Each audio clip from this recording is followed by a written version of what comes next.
गहमा गहमी है, क्योंकि तकरीबन 35% मतदान इस बांकीपुर में यहाँ की अर्बन जनता ने किया। हालांकि ये इस वक्त का सबसे अब तक के तमाम जो आपने बांकीपुर में चुनाव होते हुए देखे होंगे, इसमें सबसे कम वोटिंग यहां पर दर्ज की गई। ये जरूर एक सवाल खड़े करती है कि आखिर इस पूरे ट्रेंड को समझे कैसे, देखे कैसे। तो आज बांकीपुर की जनता के मन में क्या रहा, बांकीपुर की जनता के लिहाज से अब देखिए, ये वो 3 चेहरे हैं जो इस पूरे चुनाव को दिलचस्प बना देते हैं। और इस पूरे त्रिकोणीय मुकाबले में आज जीत किसकी होने वाली है। एक तरफ आपको दिख रहे होंगे प्रशांत किशोर, दूसरी तरफ देख लीजिए नीरज सिन्हा जो कि बीजेपी के उम्मीदवार, और बीच में रेखा गुप्ता आपको दिख रही होंगी। और सीधे देखिए रुक कर लेते अपने सहयोगी राहुल का। राहुल, क्या बड़ी खबर? बिल्कुल विभा, तो बड़ी खबर यही कि 1 घंटे का वक्त बचा हुआ है जब काउंटिंग की प्रक्रिया शुरू हो जाएगी। सुबह के 8 बजे से काउंटिंग की प्रक्रिया शुरू होगी। सबसे पहले जो पोस्टल बैलेट है उसकी गिनती होगी और उसके ठीक आधे घंटे के बाद से जो ईवीएम की काउंटिंग है वो शुरू हो जाएगी। तो बता दें कि 1 घंटे बाद रुझान भी आने शुरू हो जाएंगे और न्यूज 18 पर सबसे सटीक रुझान आप तक पहुंचाएंगे। न्यूज 18 आपको सबसे पहले रुझान दिखाएगा और ये रुझान किस तरीके से परिणाम बदलते हैं वो भी दोपहर बाद चीजें साफ हो जाएंगी। तो इन कॉलेज में मतगणना सुबह 8 बजे से शुरू होगी और सबसे पहले बैलेट पेपर की गिनती होगी जो करीब आधे घंटे तक चलेगी। और इसके बाद सुबह के 8:30 बजे से ईवीएम मशीनों की जो गिनती है वो शुरू हो जाएगी कि उसमें कितने वोट पड़े हैं। बता दें कि काउंटिंग हॉल जो एन कॉलेज में बनाया गया है, 15 टेबल रखे गए, इसमें से 14 टेबल पर गिनती होनी है।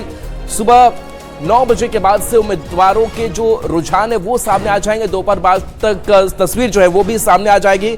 निर्वाची पदाधिकारी प्रत्येक राउंड के खत्म होने के बाद परिणाम की घोषणा करेंगे और 3 बजे तक हार जीत का फैसला भी कह सकते हैं कि सामने आ सकता है। विभा, बिल्कुल राहुल, और इसीलिए आज हमारी पूरी टीम मुस्तैद है जानकारी आप तक पहुंचाने के लिहाज से। और हमारे संवाददाता ग्राउंड जीरो पर मौजूद हैं। रवि, एस नारायण ने काउंटिंग सेंटर में किस तरीके से इस वक्त तमाम तैयारियों को पूरा कर लिया गया और क्या कुछ हलचल वहां नजर आती है, जानकारी दे रहे हैं।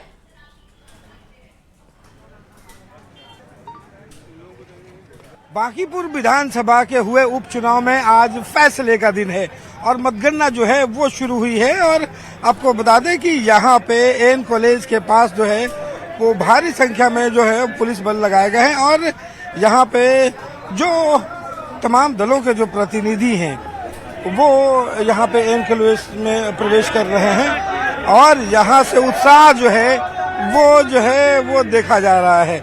और यहाँ पे आपको बता दें कि लगभग 700 की संख्या में यहाँ पे पुलिस बल जो है वो लगाए गए हैं। और आपको बता दें कि बांकीपुर का जो चुनाव है, ये जो मतगणना होनी है वो कुल मिलाकर के 14 टेबल पर मतगणना होनी है और लगभग 31 राउंड की जो मतगणना है वो होगी। और बताया जा रहा है कि लगभग दोपहर तक ये नतीजे जो हैं वो सामने आ सकते हैं।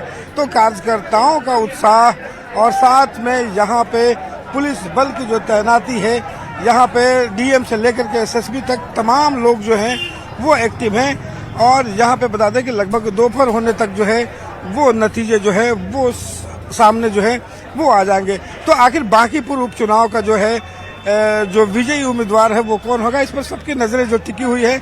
लेकिन जैसे जैसे यहाँ पे मतगणना आगे बढ़ते जाएगी वैसे वैसे जो है यहाँ पे लोगों का उत्साह जो है वो भी दिखाई पड़ेगा, रंग अबीर भी दिखाई पड़ेगा। लेकिन सबसे बड़ा इंतजार है कि आखिर यहाँ के बांकीपुर के चुनाव के आखिर विजेता कौन होते हैं। कैमरा पर्सन संत के साथ रवि, एस नारायण, न्यूज 18 पटना। तो देखिए, ठीक 1 घंटे के बाद काउंटिंग की शुरुआत हो जाएगी। अब तकरीबन 1 घंटे भी नहीं बचे हैं, काउंटडाउन जरूर शुरू हो चुका है और न्यूज 18 पर सबसे सटीक रुझान और फिर नतीजे हम आप तक सबसे पहले दिखाने वाले हैं। ग्राउंड जीरो पर हमारे सहयोगी रवि, एस नारायण मौजूद हैं। रवि, काउंटिंग सेंटर पर आप मौजूद हैं। 1 घंटे के बाद मतगणना की शुरुआत, पहले बैलेट पेपर और फिर ईवीएम। लेकिन इस वक्त जो चौकसी नजर आती है जरा वो दिखाइए किस तरीके की है। देखिए, यहाँ पे चौकसी जो है वो काफी रखी गई है और आपको बता दें कि एक तरीके से आपको बोले कि पूरे छावनी में जो है वो पूरे एन कॉलेज का इलाका बोरिंग रोड से लेकर एन कॉलेज का जो पानी टंकी है वहां तक तब्दील है। कोई भी व्यक्ति जो बिना पास के है वो अंदर नहीं जा सकता। साथ ही किसी व्यक्ति के पास जो है किसी भी तरह का मोबाइल या कोई गैजेट जो है वो लेके नहीं आ सकते। हर जगह पे जो है वो बैरिकेडिंग की गई है। यहाँ पे आपको बता दें कि लगभग 700 से ज्यादा पुलिस बल जो है सिर्फ एएन कॉलेज में लगाए गए हैं, ताकि कहीं से भी किसी को भी जो है वो कहीं से परेशानी ना हो। क्योंकि जैसे जैसे दिन चढ़ेगा रुझान आएंगे, कार्यकर्ताओं की जो भीड़ है वो भी बढ़ेगी। यहाँ पे एक ढंग से धूम भी नजर आएगी। यहाँ पे कई तस्वीरें जो है जैसे जैसे दिन चढ़ेगा वैसे वैसे देखने को मिलेगा। तो यहाँ पे आपको बताते हैं डीएम से लेकर के एसपी तक तमाम लोग जो हैं वो सक्रिय हैं और यहाँ पे लोगों को परेशानी ना हो इसके लिए रूटों का जो है वो तब्दीली की गई है। बोरिंग रोड से लेकर के एएन कॉलेज तक जो है वो कोई भी व्यक्ति जो है कोई वाहन नहीं चल सकेंगे, इसलिए लोगों को कहा गया है कि आप दूसरे रास्ते से जाएं। तो ये तमाम बदलाव जो है वो किए गए हैं ताकि लोगों को पहले से जानकारी हो सके, परेशानी का सामना ना करना पड़े और मतगणना जो है वो सुचारू रूप से चल सके। लेकिन आपको बताते हैं कि यहाँ पे मतगणना शुरू होनी है, लोगों में उत्साह है और साथ में आप देख रहे हैं यहाँ पे बारिश जो है वो भी शुरू हो गई है। तो यहाँ पे एक साथ जो है वो तमाम चीजें हैं और लेकिन इस बारिश के बावजूद लोगों का जो उत्साह है, जो तमाम यहाँ पे काम करने वाले लोग हैं या फिर यहाँ पे पार्टी से जुड़े हुए लोग हैं, वो आज चूंकि फैसले का दिन है और फैसले के दिन में उनको पता है कि आज का दिन कितना बड़ा होने वाला है कि आखिर यहाँ पे विजेता कौन होगा। मौसम भले इस बारिश के बाद सुहाना हो जाए, ठंडा हो जाए, लेकिन सियासी तपिश जैसे जैसे दिन चढ़ेगा और बढ़ती चली जाएगी। और जितने भी उम्मीदवार हैं बीजेपी के लिहाज से देखा जाए तो उनके लिए तो ये प्रतिष्ठा की सीट है और ये सीट अपने आप में उनके लिए बहुत बड़ी सीट बन जाती है। यहाँ पर क्या नवीन की सीट पर नितिन नवीन की सीट पर नितिन नवीन के बाद उनकी ही विरासत जो है वो आगे चलती हुई नजर आती है, ये देखना होगा।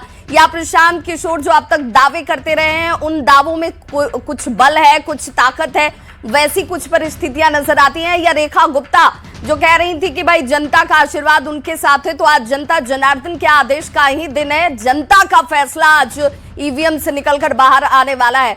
आपने जैसा कहा कि यहाँ पर रूट का डाइवर्जन कर दिया गया है, इस लिहाज से भी यहाँ पर बहुत प्रतिबंधित क्षेत्र होगा, बहुत आवाजाही आपको सीमित नजर आ रही होगी। जी बिल्कुल, यहाँ पे सुबह सुबह चूंकि इस इलाके में बांकीपुर में जहाँ पे एएन कॉलेज के बीच में जितने स्कूल हैं उन स्कूलों को बंद कर दिया गया है, लेकिन उसके बाहर पटना के तमाम स्कूलें जो हैं वो खुली हुई हैं। लेकिन रूट यही है, सुबह 6 बजे तक तमाम रूटों पर उन्हें खुला छोड़ा गया कि 6 बजे तक तमाम जो बसें हैं वो अपने समय से चली गई हैं और यहाँ पे व्यावसायिक वाहनों का प्रतिबंध जो है वो बिल्कुल नहीं है।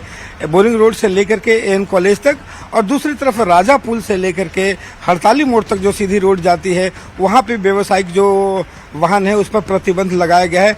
जो आम निजी वाहन है उस रोड से जरूर जा सकते हैं, लेकिन साथ साथ यहाँ पे ये भी देखा गया कि कहीं से भी यहाँ पे लोगों की भीड़ जो है वो यहाँ पे ज़्यादा ना हो। लोग जो है कार्यकर्ता अगर है उनके लिए बैरिकेडिंग लगा करके अलग जगह दी गई है कि वहाँ से अपना जुलूस है, वहाँ से अपना उत्साह है, वहाँ से अपनी खुशियाँ हैं वो जता सकते हैं। तो एक तरह से पूरा रूट का जो है वो डाइवर्जन किया गया है ताकि लोगों को परेशानी ना हो। आपातकालीन जो सेवाएं हैं उसके लिए तमाम रूट जो है वो खुले रहेंगे। जी बिल्कुल, तो अब 8 बजे का इंतजार सभी कर रहे हैं क्योंकि बांकीपुर का धुरंधर कौन है इसका जवाब आज मिलने वाला है।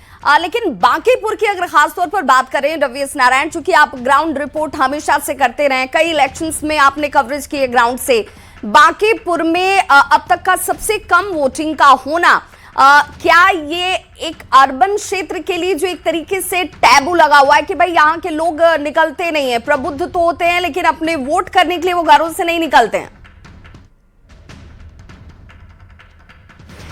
देखिए यही एक विडंबना है। यहाँ पे जब इस बार का उपचुनाव है या 2025 का जब चुनाव हुआ, यहाँ पे लगातार जो निर्वाचन आयोग है उसने बड़ी कोशिश की कि यहाँ पे मतदान का जो प्रतिशत है वो बेहतर हो। आम चुनाव में हम लोगों ने देखा कि जिस ढंग से एसआईआर के बाद जो प्रतिशत है वो रिकॉर्ड प्रतिशत हुआ था। उपचुनाव में भी माना जा रहा था कि लोग इस बार जिस तरीके से बांकीपुर का चुनाव है यहाँ पे जिस तरह से लड़ाई दिलचस्प है, लोग निकलेंगे शहर से मतदान करने के लिए, लेकिन यहाँ पे जो मतदान का जो प्रतिशत आया है जरूर निराशाजनक है। लेकिन आपको बताया कि ये बांकीपुर की जो इस बार का जो लड़ाई है वो बहुत दिलचस्प है। एक तरफ नितिन नवीन जो राष्ट्रीय अध्यक्ष है, उनकी साख लगी हुई है, वहां पे लगातार 5 बार लगभग 30 सालों से बीजेपी के कब्जे में है, इसलिए माना जा रहा है कि ये सीट बीजेपी की अपनी सीट है और यहाँ पे उसकी जीत होगी। लेकिन प्रशांत किशोर ने इस बार यहाँ से अपनी धमक दिखाकर लगातार दावा कर रहे हैं कि इस बार उनके पक्ष में जाएगा, लेकिन देखना होगा कि नतीजे जो है